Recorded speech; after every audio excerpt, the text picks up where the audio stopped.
Day one of the Isle of Man Government Conference, while light on major policy announcements and big reveals, was very engaging and well put together. Our government, like governments around the world, faces significant economic and demographic challenges, but is our government ready to meet these challenges? We'll hear first from Treasury Minister Alex Allinson. You gave an upbeat presentation, which is what we would expect from the Treasury Minister.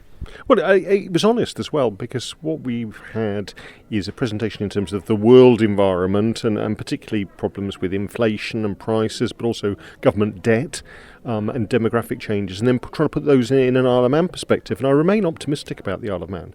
There's so many good qualities, both of the people and the country itself.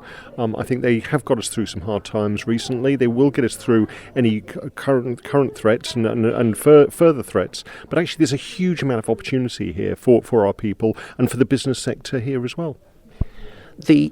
Well, let's talk about the opportunities then. One thing that seems reasonably clear is that you were describing the fact that our inflation rates mirror UK inflation rates generally, and UK inflation is primarily being driven by food prices. You mentioned that we could invest in food security. What did you mean by that? Well, we import a huge amount of our food, and what we've seen is that surges in energy prices have had knock-on effects in terms of transport, in terms of farming. We know that happens. One of the things that DEFRA have been really keen on trying to do is get people to buy local, get people to support the local economy so we don't have to import as much. And so all those plans are already there, not just for food security and making sure that people have food on their plate, but also to encourage a more diverse agricultural sector as well. And also try to enable younger people to come into the farming industry, many of whom are put off at the moment by the costs and the barriers to that. So again, for a small island nation, we can do that. We can also look at our fisheries. We can look at all these various aspects that have done us proud in the past that perhaps have been neglected because of the rise in terms of financial services, but they are an inherent part of the Isle of Man and something that really needs to be cherished and encouraged. Obviously you say these things, but one of the major things in terms of the Manx food sector that happened during this government was the closure of Ramsay Bakery. Now, OK, you can't force a company to carry on running, but you could have alternatives in place, or indeed support alternatives when they're suggested to you. And we've seen that. So Ramsay Bakery closed.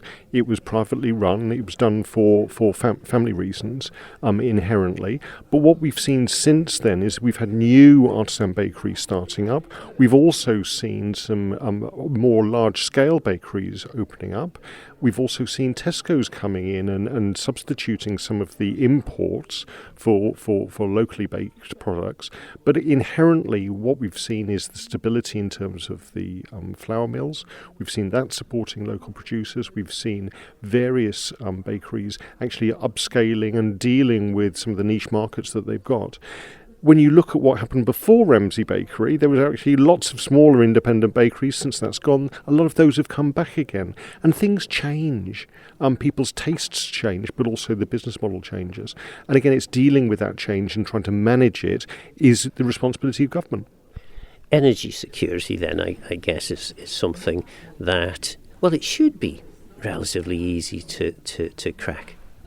Actually, it's one of the hardest things to crack because we've got this conflict between people wanting low prices but always the lights on.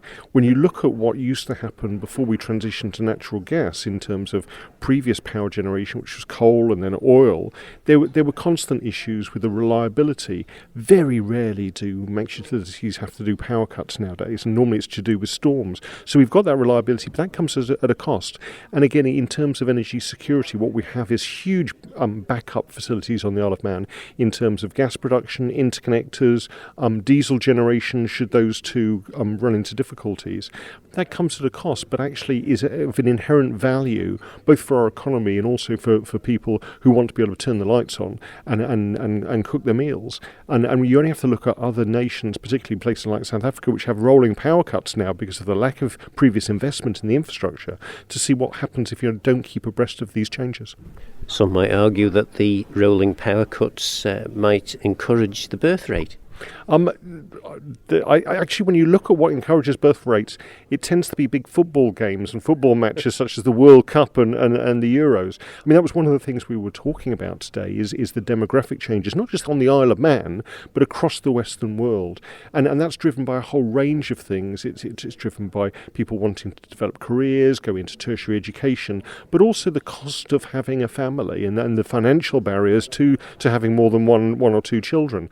What this government have done is really trying to have a family-focused policy. That's why we've invested in the childcare strategy, why we've provided more childcare, affordable and accessible childcare, why we've changed child benefit to equalise it for second and subsequent children, why we've looked at the thresholds for child benefit as well. So trying to make sure that we can provide the right environment by also investing in healthcare and education. But going forward, also looking at things like increases in the minimum wage, making sure that everyone on the island shares the benefits of economic growth. So many people, so many young people, and it tends to be young people that have children, say that one of the main reasons that they don't is, quite frankly, they can't afford to do it. They can't afford housing, the sort of housing that they would need for a family, and they really struggle to make the maths work. Yeah, and that's always been an issue. It's never been easy to start a family, but it's got harder. And part of that is the increase in house prices on the Isle of Man, and that we haven't been building enough houses to meet the needs of future generations. What we've had announced today at the government conference by the Chief Minister is a complete review of first-time buyers, looking at the income thresholds, looking at the ability for people to get government support to get on the housing ladder if they want to buy. But also we must look at the private rental sector as well, for those families who don't qualify for social housing, to make sure that they can get a roof over their heads and security of tenure as well, so that they can plan ahead. Because it is difficult, it always has been, but what we need to do is give people that helping hand to allow them to make the right choices for themselves and their families. Has government failed, would you say, in relation to solving the housing crisis?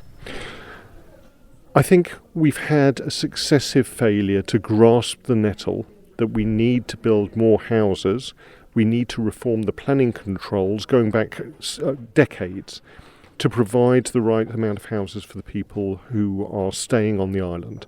The way of dealing with that, though, is by working with local communities. So we would prefer to do brownfield site development first rather than greenfield site. And you, in your previous jobs, have probably gone through all sorts of issues with planning that everyone says they want more houses, but they don't necessarily want to have to look at them. We need to break that and have a more sustainable way of providing housing on the island, which is why this administration had the OHAN, the Objective Assessment of Housing Need. So we've now got the ability to actually bring that into things like the strategic plan that's under consultation at the moment, to make sure we get the right sort of housing, the right areas to benefit all people, whether that's young people starting families or older people who want to downsize in terms of their retirement.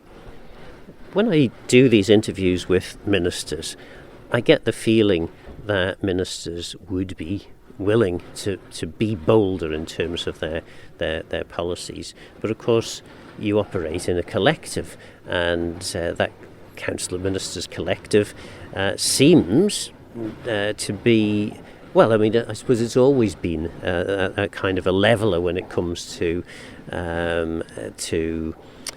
bold policies. You know, you end up with the kind of lowest common denominator, the thing that everyone can agree to in Council of Ministers is what ends up getting done. So you don't get that boldness in terms of policy making. But isn't that democracy? I mean, I'd also say you're laying the blame on the Council of Ministers saying we're not bold enough. I think this administration has come through with a huge amount of opportunities in terms of economic policy, the island plan. People have argued against it, so it's not the status quo. But what we've also got is getting things through Tynwald. So, for instance, this time last year I was talking to Tynwald about the triple lock and the sustainability of the National Insurance Fund. Tynwald were reticent to change that, and that was seen as being bold. old, being too far, more consultation, more discussion, more debate. We live in a democracy, Phil, and I respect that. But sometimes that can limit the powers of a government to do things, sometimes rightly so, sometimes that can hinder. But good ideas never die. They just sometimes take slightly longer to come to fruition than they should do.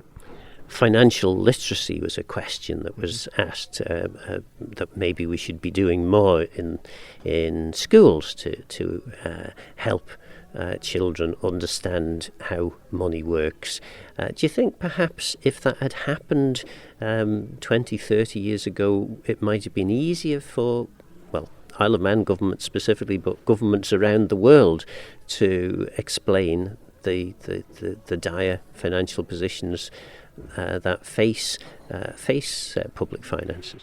Well, again, that's public finances. What we were talking about was financial literacy being taught at school so people could deal with their own personal finances, saving for deposits on housing, those sort of things. What I would say is a lot of young people are incredibly clever in terms of dealing with things like online banking, transferring money. If they go out for a meal, they'll transfer money between each other on their phones. That financial literacy now and the ability to deal with real-time data on how much money they've got in the bank account is in the palm of their hand.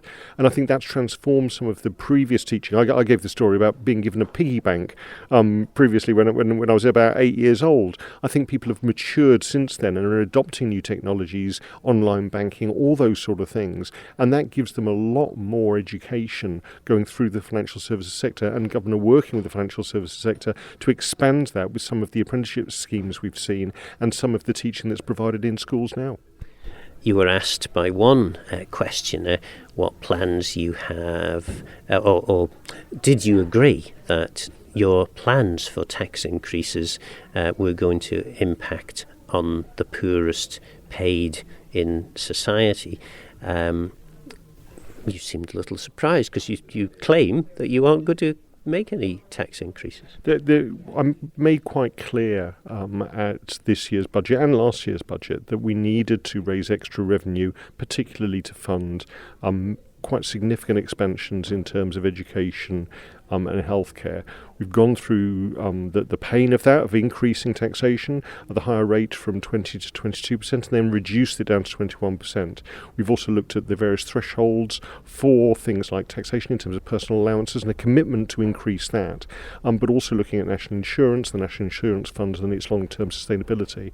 I have no plans to increase taxation, but what we do need to do, and I think it would be made quite clear from all the conversations we've had with the population, is make sure we are delivering value for money for the taxpayer. And that's why there's been an absolute commitment to looking at efficiency, savings within the public sector, looking at making sure that those services we provide as a government are done in exactly the right way, have the right outcomes, but are done in the most efficient and cost-effective way. So we are looking at the budgets, we are reducing in real terms government budgets, at the same time as trying to maintain those services. That's not an easy thing to do, but we need to make sure, and we had lots of conversations this morning about consumer confidence, about people being able to go out more, enjoy our nation more, use the hospitality sector, buy things, do things, eat out, drink out, enjoy what we have on our island. And the only way of doing that is by making sure people have more money in their pockets and have the confidence to spend it. So the health levy, that's dead in the water, is it? I'll be announcing the results of that. We had 3,800 people contributing to that.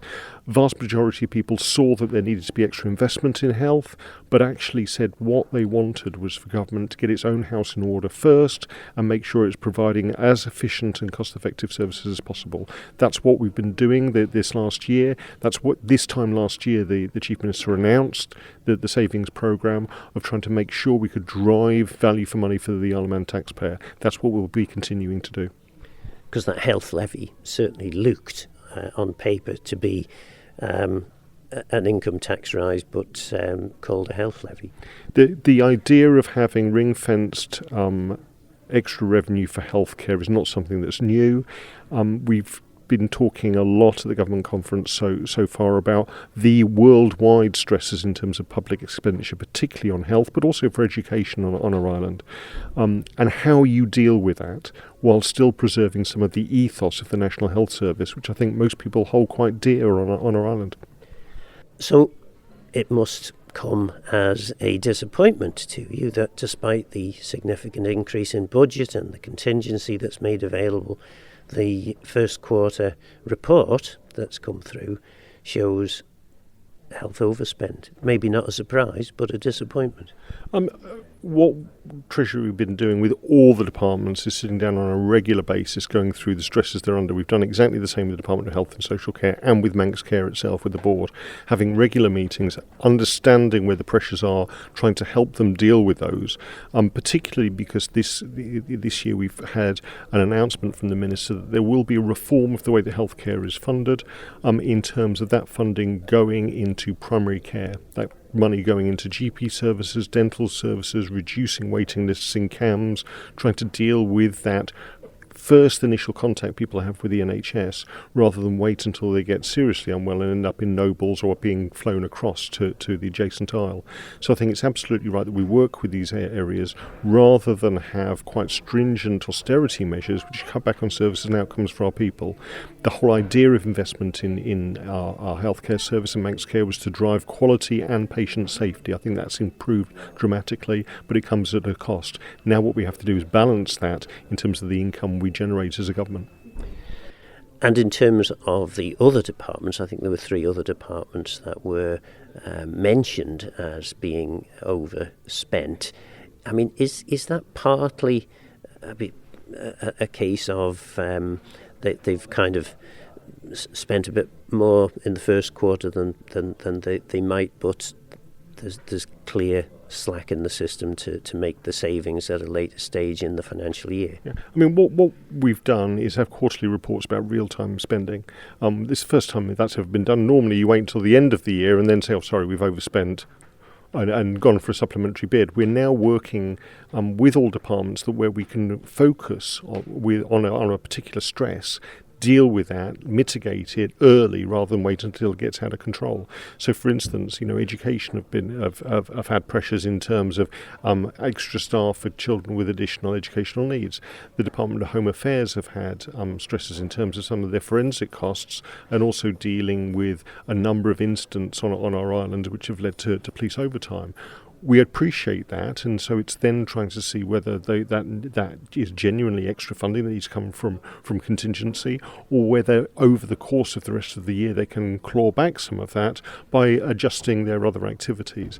But it's that ability for the public to see in real time how we're doing, I think is incredibly important in terms of the scrutiny of public finances going forward, and is part of our democracy. There are some positives, certainly in your presentation. There were quite a few. One is that tax take seems to be higher than expected.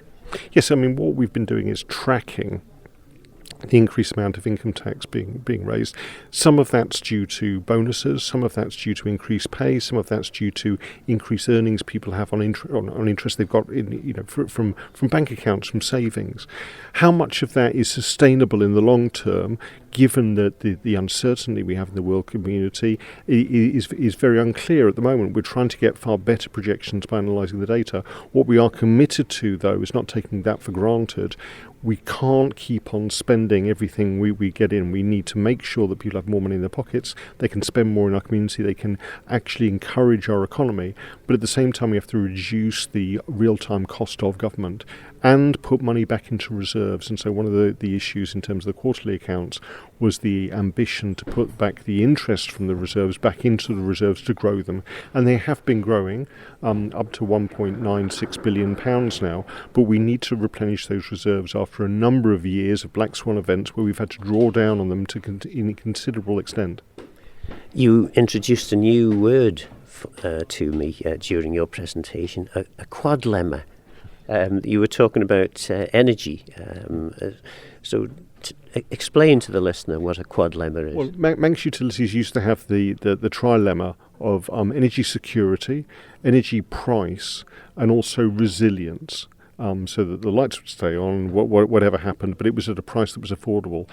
Added to that now we have the whole idea of climate change and that sustainability, which can add extra costs, but also in the long term, when you look at the costs of production, actually things like solar panels, wind farms, those are an efficient way of creating electricity. Now, I know that there's controversy about them, and I understand that, but looking to the future, are we going to build more gas-fired power stations, or are we going to be using far more renewables?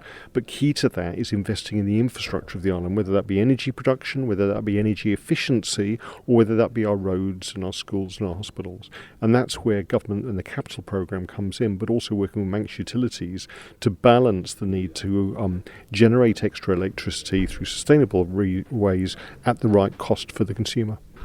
Do you think politicians, maybe political commentators, need to be a little bit more honest with the public in that, bearing in mind the scale of the financial dilemmas, particularly the issue in terms of how do we afford to pay for people in their old age, whether that be health, retirement, or any of the other benefits that pensioners get.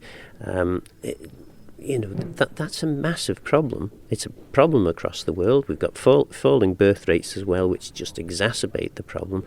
Do you think we need to be more honest in having that conversation with the public and explaining that actually, you know what, because of these pressures, don't expect lots of magic money trees to pop up in an election year? Yeah. I mean, I think we have been fairly honest with people. We had a big debate in Tynwald last year and again in January about the National Insurance Fund, about that we know that if we do nothing, it's unsustainable. So what can we do to solve that? And we talked about retirement age, we talked about triple lock, we talked about all these aspects. So we have started those discussions, but they're difficult discussions to make. And it's getting some of that intergenerational fairness between a young person who wants to start out getting a home and getting it for a decent price, and an older person who wants to sell their home for a decent price so they can afford to downsize into a nice retirement home or a bungalow. It's trying to get that fairness right across the piece. I think the reality is that change is essential, change is necessary. The Isle of Man has always changed to adapt to new circumstances, whether that be threats from wherever or opportunities from those same places. We are in that transition now in an incredibly uncertain world, and it's absolutely right that we have those honest discussions with people about the need for change and the benefits that will bring for our island community. Would your job be easier, do you think, if Tynwald was a little more collegiate in its approach? No. My job just to get things done would be, but would it be the right things? We need that democratic challenge. We need that democratic debate, because it is key when you manage change that we take people along with us, whether that be climate change, whether that be economic change, whether that be fiscal policies. We need to explain why we're doing things. People might not like it, but as long as they understand the reasons for it and understand that it's been done in the right way for long-term prosperity for our island rather than short-term political gain, then I can go to bed happy. That was Ramsay MHK Alex Allinson. HSBC global economist James Pomeroy placed the Isle of Man in the global context. So I think if you step back from the sort of short-term economic noise, there's a lot of things to think about the future. Which sectors of the global economy are going to do well that the Isle of Man can really benefit from?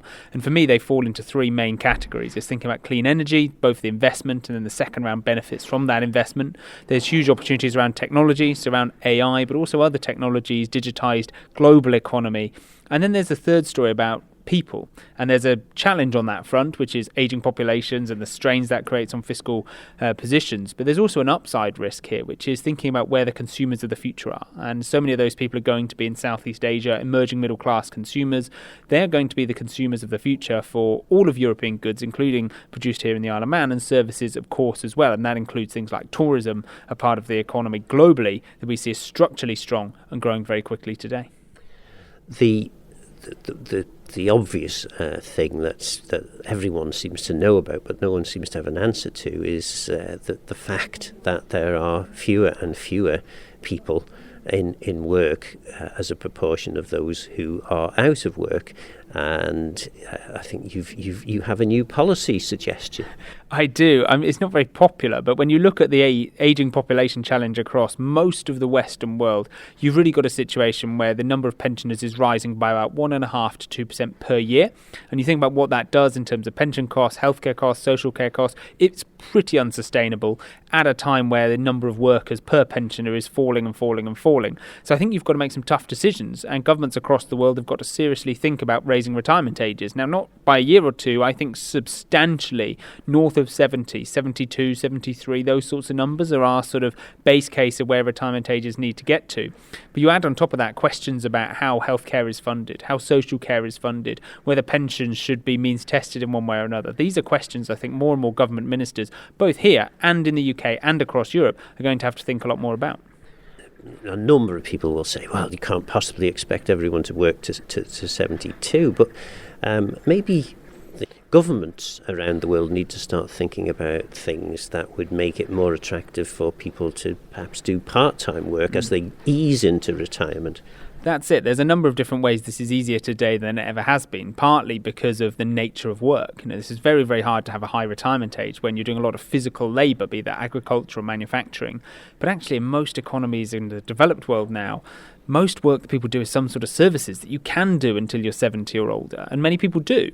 And there is a question, as you say, about actually could we make this a part-time thing? Could you ease people into it? Are there certain jobs that are going to be better suited for people with that experience? It's also worth noting in these professional services jobs, people when they're in their 60s or 70s are hugely valuable to the population, and actually taking them out, that experience, that expertise out of the economy has almost a double whammy effect. You're taking away those earnings and that sort of consumption that comes from those earnings, and you're losing that expertise out of the population, and that is a challenge as well. So anything we can do to keep people in work a little bit longer would be good for public finances, and it would be good for the economy. And of course, private sector pensions, if you don't take your pension at 65, you get more of a pension the longer you wait. Exactly. There's incentives to do that as well, and you sort of have a higher quality of life each year with that income that is coming. So again, there's opportunities there. It's also worth noting that for people retiring today, broadly across the world, this is true, that the level of wealth is quite high. Now, actually, when you think about what's happened to asset prices, so homes or equity prices in pensions, those prices have gone up extraordinarily over the course of the last 20 or 30 years. So actually the ability to think about, okay, do I need some of that extra state provision and so forth is clearly there. But the problem is that's allowing people to retire earlier. So actually what we're seeing post-pandemic is a lot of people retiring in their 50s rather than their 60s or 70s. Now, they're not necessarily getting a state pension, but we're still losing that expertise in the population. So there's a number of ups and downs that happen as a result of all of these things. But broadly, we are in a world where, sadly, for most fiscal positions to become, or to at least stay relatively sustainable, we're going to need higher retirement ages. The one thing that I noted that you mentioned was the fact that the Isle of Man government has relatively low debt is a positive. Certainly, and if you look across the world and you look at the fiscal strains that governments are facing, it's partly because of these demographic challenges, but it's also historical levels of debt that means you've got enormous interest bills to pay. So having low levels of debt gives you a little bit more freedom, a little bit more flexibility, more levers that you can pull rather than being sort of forced into spending more and more money every single year on interest payments as well as these other things. So that's an opportunity for the Isle of Man, both in terms of spending, but also in terms of attracting international investment, because the fiscal position should be more sustainable than many other peers locally, but both in Europe and across the world. And I presume there must be advantages for being a relatively small country like the Isle of Man is. What advantages do you think we would have over the much larger countries? It allows policy settings to be more nimble. It allows you to adapt more quickly. It allows substantial change to maybe be pushed through and explained to an electorate more readily. It allows those big structural things to happen, whereas in larger economies with a larger voting base, it's much, much harder to get sustainable change through. And that's actually a huge opportunity in a world where the global economy is changing so quickly, both on that demographic challenge, but also these other sectors that are growing so quickly. It's much easier to pivot into these fast-growing economies if you're a smaller, more nimble, more dynamic economy, which the Isle of Man certainly is, and that's an opportunity that's really got to be harnessed in the coming years. one of the questions that was put to the panel earlier was that maybe we need to teach children a little bit more about how to manage personal finances. Yeah. Do you think perhaps if we did that, we wouldn't have the situation which certainly the UK government is facing? It's happening in France as well, where people are unwilling to accept the reality that there has to be a change, possibly for the worse, in terms of extended working life, perhaps reduced services, that these things have to happen because, quite frankly, there isn't enough money to pay for them all. Exactly. I think there's two parts to that. There's partly sort of managing your personal finances, but there's also that broader question about understanding the economy. And where do your taxes go? What do those services provide? How sustainable are they? How do you get a pension? How much does that cost? These things are really important. I'm just saying this because I'm an economist, but I think understanding the basics of macroeconomics would really help the sort of broader economy. It'd allow governments to maybe make it a little bit easier to make these changes. Now, I find when I talk about these demographic issues, the amount of people who never really have thought about it, and then you show them these terrifying charts, and they go, well, hang on, yeah, he's right. That is concerning. Maybe we do need to adapt, when we do need to change. But that's only part of the story. People may know that change needs to happen, but whether you can get that through or whether they want it is a different thing entirely. But at least certainly getting that macroeconomic, microeconomic and personal finance education up will allow us, hopefully, to make more of these changes. And of course, all this would be bad as it is, assuming that we continue to have the same level of birth rates, that we have recruitment into our potential workforce, as well as the significant increase in people wanting to retire.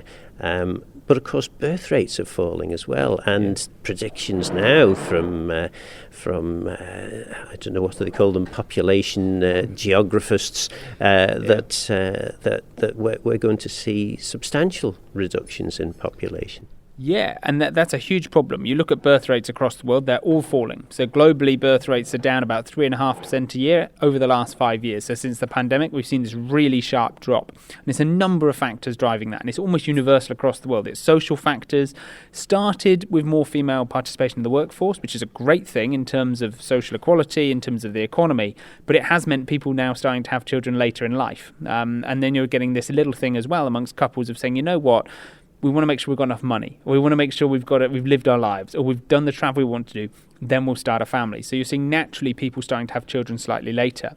But there's also a huge economic cost here. You've got to think about the cost of housing, the cost of childcare, the average incomes of young people today relative to all of those things. Having a family is just not affordable for a lot of young people. That's not just a story in the Isle of Man, it's not just a story in the UK, it's a story across the Western world, across the developed world. And birth rates keep falling. And we say, actually, you look at somewhere like South Korea, where the birth rate is 0.7 children per woman. That means that over a generation, the population drops by 2/3.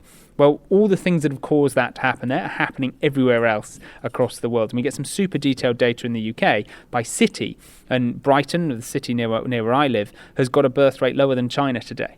And you sort of think, well, why wouldn't that happen across other cities, other areas of the UK? Here in the Isle of Man, certainly can. And that continued decline in birth rates makes those fiscal problems not necessarily worse tomorrow, but it makes them much, much worse in 20 years' time. And it hurts economic growth. It hurts the number of people that you can employ. It's a really, really big challenge. But it's one that gets worse and worse and worse every year as long as these birth rates are staying low.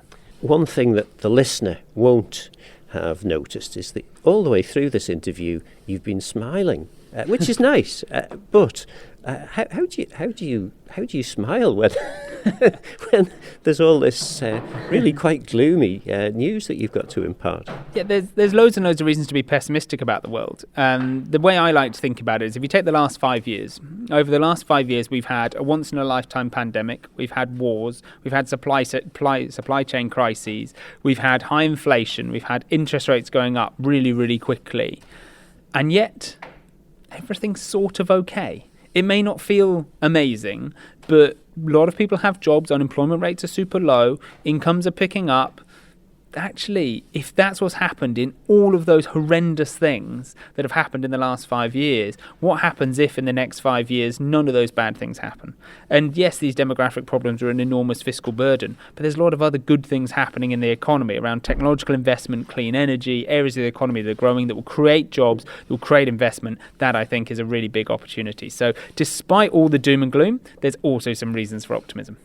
That was HSBC global economist James Pomeroy. Former MHK Chris Robertshaw was one of several who took the opportunity to question the speakers. It's fair to say that you've been a bit grumpy with some of the panellists this morning.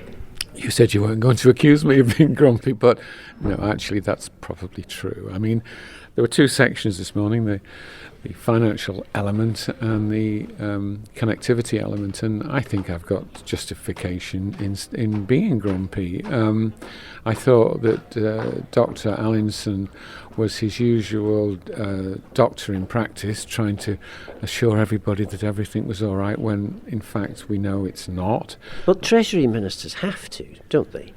Well, they have to deal with the realities, and the realities now is that our low paid are being overtaxed, and that there's a real challenge there to keep our tax competitive nature and to be fair to our low paid. And then moving to the second part of the morning on connectivity, I don't think anybody who knows me was surprised that I challenged the chairman of the steam packet about their low occupancy in the passenger seats of that lovely new boat, and that they weren't dealing with yield management. And I was really concerned in their presentation, and Brian Thompson's presentation, that they saw all, and this is really interesting, they saw all ticket price reductions as a cost. I said no. That's a revenue opportunity, and if they adopted proper yield management approach to things, they'd see lots more seats filled, and yes, they'd make more money. But they just don't get it. Isn't that, though, just semantics? I mean, perhaps it was just a really poorly designed slide, because certainly the chair of the Isle of Man steam packet said, well, no, we do get this, we do understand about how actually growing markets through these initiatives is a positive thing, and they have, to be fair on them, done this in relation to the Kids Go Free deal, which has resulted in an increase in passengers.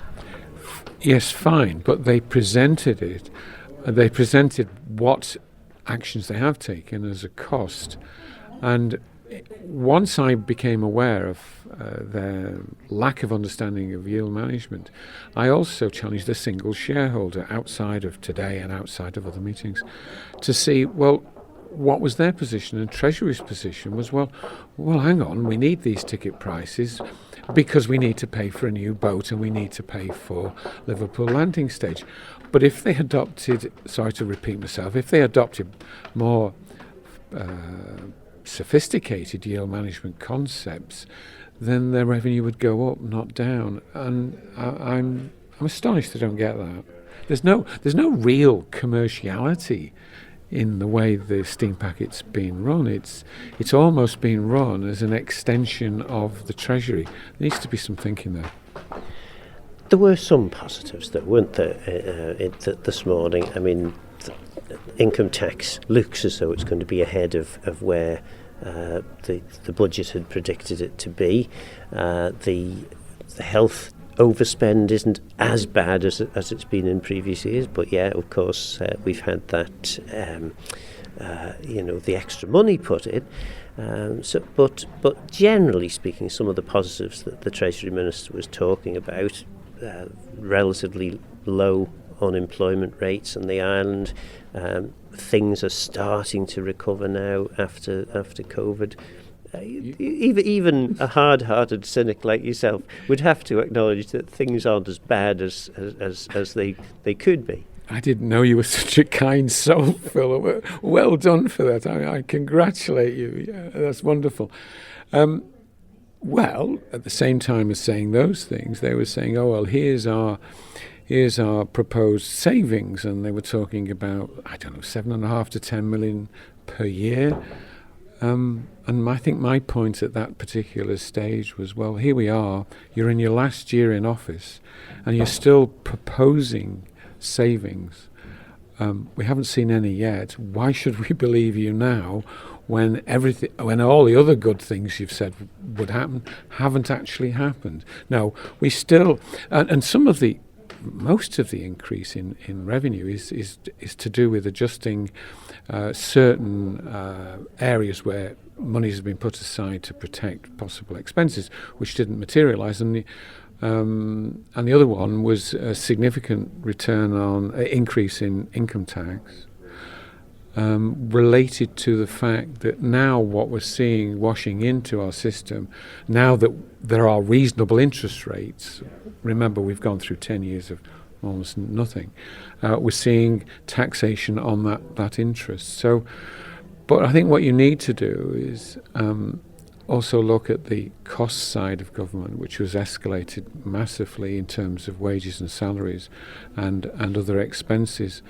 And I believe the people of the Isle of Man will be much more confident if they can see at some point soon the government recognise the fact that it's got to run more efficiently and more productively and keep its costs under control, and stop blaming healthcare, which is part of the problem, for all of it, and hiding behind, oh, well, that's the problem. It's much more than that.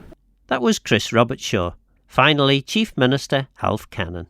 Yeah, there's been a lot of interest in this year's conference, as you can probably gauge from the main hall, that we've been almost full to capacity, and in fact we've had to set up a side room which has been televising out the stage and the panels that have been taking part. So I'm pleased in terms of the attendance at the conference and the engagement that's being shown from everybody.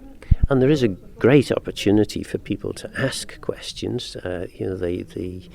The I think half-hour sessions, aren't they? They're certainly filled with interesting questions. Yeah, which is good. I mean, that's always clearly a part of the main attraction of this type of conference, is that engagement piece, allowing us to interact properly with the audience and allowing them their say as well. And it hasn't just been questions.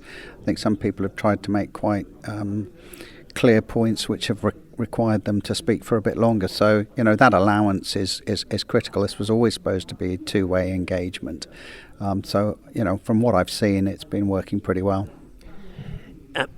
Presumably that is the point of this conference, isn't it? It is primarily for you to give people an opportunity to talk to you, to hear what's going on, and to give feedback. Yeah, I think we set this up, and I set this up really to try and drive that interaction, to give a much more open forum for government, I think, to talk about what it's been doing, but more importantly, highlight what it's going to be doing over the next 12 months. And I hope we've gone some way to achieving that in both the speeches that have been given, but also in the panel discussions that are taking place, and also for people to walk away with concepts and views and understanding, not just from panellists and those involved, but also from the audience members who quite often are coming up with very reasoned, clear arguments as to why government should take certain policy directions. And that whole sort of thought leadership piece in terms of engagement, understanding, recognising where people have strong views or good evidenced views about policies that government should implement is very important. It's another kind of aim of this conference to try and get, I don't know, a little bit more excitement into politics. People can actually come; they can turn up to the hotel here, and they get to see all the people who effectively run the Isle of Man. Yeah, absolutely. I think it is certainly, obviously, about that activity, the engagement, the conversations, the environment that's created in this sort of space, but it's also a desire to partly highlight the problems that the government is seeking to address, what is causing some of the issues that we see in terms of the policy directions that we're having to take. So, for example, this morning, I think the piece by the international economist, HSBC's economist James Pomeroy, was, I hope, laid foundations for people in terms of not just the island's challenges, but the global challenges that are reflected on the island, and the problems that everybody is having in terms of tackling some of those issues. So, I hope that partly it's education, partly it's engagement, partly it's opportunity, for scrutiny and challenge.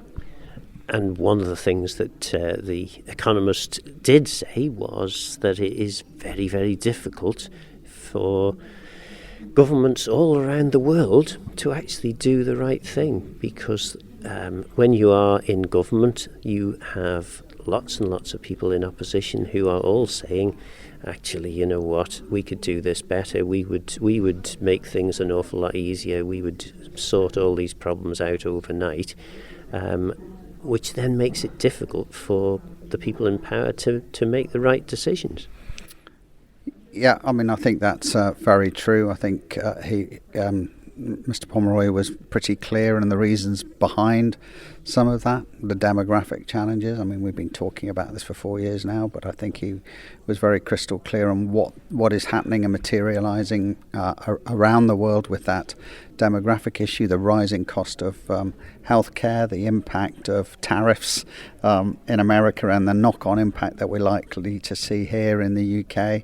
And by extension into the Isle of Man as well, the challenges around inflation and pricing. So absolutely, we're all under a huge amount of pressure. I think governments, not just on the Isle of Man, but we can see it clearly around the globe, and tackling some of these issues, that some of which are in our control and many of which are not, are difficult, challenging. And of course, it does cause a sense of frustration. But I think the purpose of today was to try and raise that level of conversation, set the scene around those critical challenges, hear that independent voice, that independent economic voice. And then obviously, I think you can take that and then reflect that locally in terms of understanding what the government's doing, and perhaps an understanding of some of the critical issues that are facing us all. The political system that we operate in the Isle of Man, though, means that it is difficult for governments to be bold. And clearly every politician wants to be able to announce bold policies and big initiatives. But effectively, you in Council of Ministers, and indeed in Tynwald, have a range of competing views, and you end up kind of negotiating into the middle ground, which tends not to be bold and maybe not as exciting as perhaps people might be looking for in their politics. True. You're probably drawing me into a broader conversation about the makeup of our political system, but I think what you say is essentially true, and I think that's been the case for a very long time. I mean, I think we are in an environment where perhaps slightly more radical, if that's the right word, or stronger policies in some areas might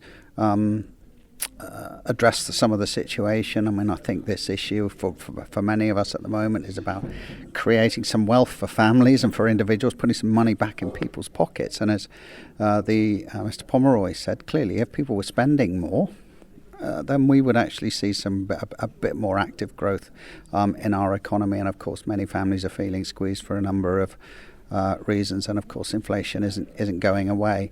But yeah, I mean, but on the other hand, Phil, we've been incredibly stable. I know there's been some ups and downs, and I've had a no confidence challenge, but we're still offering a great deal of stability. I think, when you compare us to other nations which are swapping governments and leaders almost, annually at the moment, I've lost count of the number of senior ministers and prime ministers that have been come and gone since I took office, never mind in the last 10 years, but it's still not really any further forward despite all those changes. And of course, what you're finding is that people are inheriting, the same set of problems. The reality of those problems needs a lot more nuancing and clever thinking than, big, bold statements that actually in reality just don't work. It'd be quite fun, though, wouldn't it, if you could be the Donald Trump of Manx politics? Well, you would love to have that sort of remit, to be able to perhaps at times do things that you want to do in your way, but you also have a responsibility to work across the island with the political makeup of everybody that's been put in a democratic mandate by everybody else in other constituencies. And yes, it's my job is to try and bring that together, try and force some of the pace at which we are addressing some of the issues. But yeah, you hold a collegiate, a necessary requirement to be very collegiate and to try and pull things together. But you also have to, accept, as you can clearly see, that there are different dynamics, different political forces at play in terms of individuals' leanings. And I guess, that is perhaps the downside of not having a party system. But having said that, of course, has the party system actually working in other democracies? I have to leave that to your listeners to decide that. That was Aaron Michael MHK Alf Cannon. So what do you think? Would you be willing to keep working to 72 to help us all out of the growing imbalance between working population and dependents? Is it a bit late in the day for government to be starting to deliver real savings in government expenditure? Or do you applaud the government for finally taking action? Lots to consider from this week's show. Let me know your thoughts on the programme by contacting Phil Gorn at manxradio.com and get in touch if you have any ideas for future shows. Don't forget this programme is available as a podcast on Manx Radio's website. I'm Phil Gorn, Guramaus and Geisio from. Thanks for listening.